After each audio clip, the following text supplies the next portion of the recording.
എന്റെ പ്രിയപ്പെട്ട പെങ്ങളെ നീ ആലോചിക്കണേ.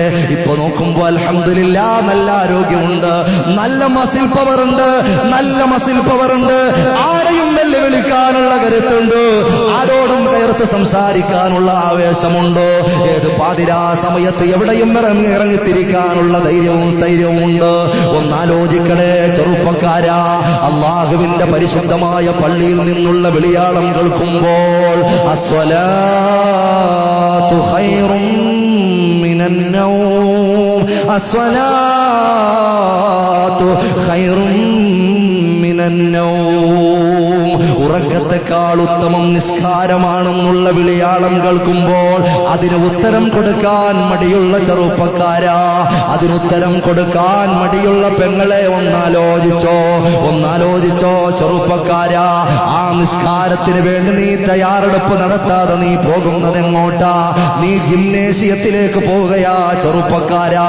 നിനക്കവിടെ തണുപ്പ് പ്രശ്നമല്ല, നിനക്കവിടെ സമയം പ്രശ്നമല്ല, നിനക്കവിടെ ഉറക്കം പ്രശ്നമല്ല. എന്താണ് കാരണമെന്നറിയുവോ? അവന്റെ ബാഹ്യ ശരീരത്തെ മാത്രമാ അവന്റെ ശ്രദ്ധ. അവൻ ജിംനേഷ്യത്തിലേക്ക് പോയിട്ടതാ ടെമ്പിൾസുകൾ, എത്രയോ വെയിറ്റുള്ള ടെമ്പിൾസുകൾ, അതെടുത്ത് പൊക്കാൻ ഒരു മടി അവനില്ല. എത്ര വലിയ പുഷപ്പ് ചെയ്യാനും അവനൊരു പ്രശ്നവും ഇല്ല. എന്തെല്ലാം രൂപത്തിലുള്ള പുള്ളപ്പുകൾ ചെയ്യാനും അവനൊരു മടിയില്ല. ഏതൊക്കെ രൂപത്തിലുള്ള എക്സർസൈസ് ചെയ്യാനും അവനൊരു മടിയില്ല.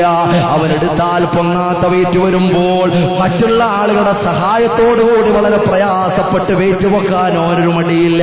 കാരണം അവന്റെ കണ്ണ് മുമ്പിലുള്ള കണ്ണാടിയിലൂടെ അവന്റെ ട്രൈസെപ്സ് ഇങ്ങനെ രൂപപ്പെട്ടു വരുമ്പോൾ, അവന്റെ ബൈസെപ്സ് ഇങ്ങനെ രൂപപ്പെട്ടു വരുമ്പോൾ, അവന്റെ വിങ്സും ഫോറാമും ചെസ്റ്റും കപ്പ് ആൻഡ് ഷോൾഡറും ഒക്കെ ഇങ്ങനെ ലെവലായി വരുമ്പോൾ അവന്റെ ഹൃദയാന്തരാളത്തിൽ ആവേശമാ.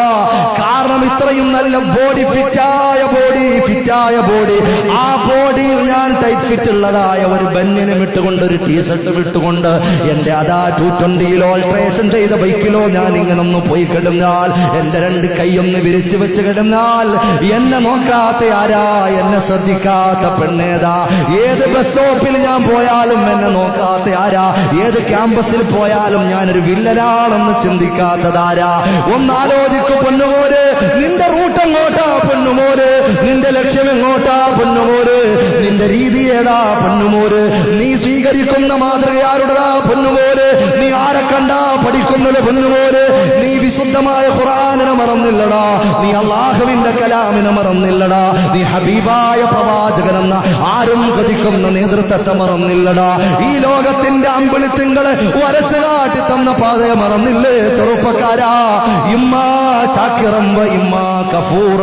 ഈ റൂട്ടിൽ പോയാൽ നിനക്ക് സ്വർഗത്തിന്റെ തീരത്തെത്താമെന്ന് പറയുമ്പോൾ, മറിച്ച് വലാലത്തിന്റെ വഴിയെ നീ പോയാൽ നീ എത്തിപ്പെടുന്നത് എവിടെയാ?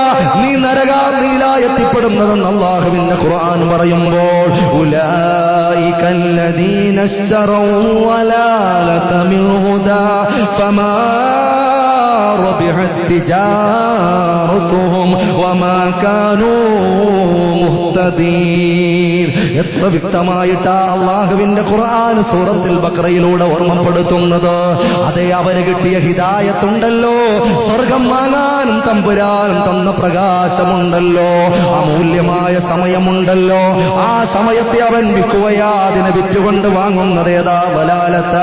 ഉലൈകല്ലദീന ഇശ്തറൗ വലാലത ബിൽ ഹുദാ.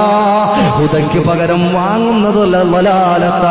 ഒരിക്കലും ആ ബിസിനസ് ലാഭകരമല്ല, നട്ടത്തിലാണെന്ന് മാത്രമല്ല അല്ലാഹുവിന്റെ ഖുർആൻ പറയുന്നു, വമാ കാനൂ മുഹ്തദീൻ. അവർക്കൊരിക്കലും സന്മാർഗം കിട്ടൂല, അവനൊരിക്കലും ഹിദായത്തിന്റെ പ്രകാശം അവന് ലഭിക്കൂല. അതുകൊണ്ട് ആലോചിച്ചോ, ഉണർന്ന് ചിന്തിച്ചോ ചെറുപ്പക്കാരാ.